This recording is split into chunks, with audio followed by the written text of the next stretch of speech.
Over a virtual news conference in mid-April, a special project known as Project Protect was announced. We all want to volunteer when there's a disaster, and here's something very critical and very productive that each of us can do. The initiative is sponsored by University of Utah Health and Intermountain Healthcare in partnership with Latter-day Saint Charities to battle COVID-19.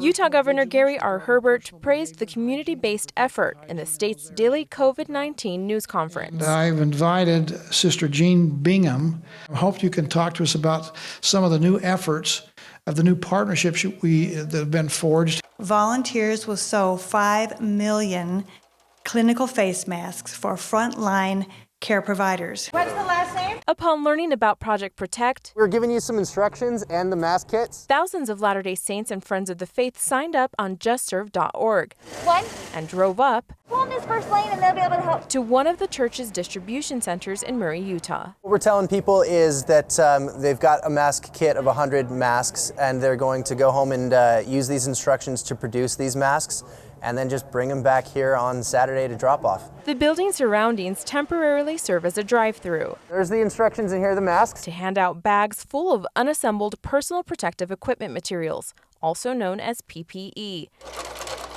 To volunteers that will sew the materials to provide local healthcare professionals with desperately needed armor to help tackle the COVID-19 pandemic. I'm grateful for the opportunity to do something that I feel will benefit the community and my family indirectly as well. It's really just 3 pieces of fabric. You've got the main mask piece and 2 strips, and then you can sew it together in about 5 minutes. There was a call that potentially our stores of personal protective equipment would be low with the surge of COVID, and so we wanted to look at all possible alternatives in order to keep our healthcare workers and those engaged in the fight healthy and protected. We reached out to the university.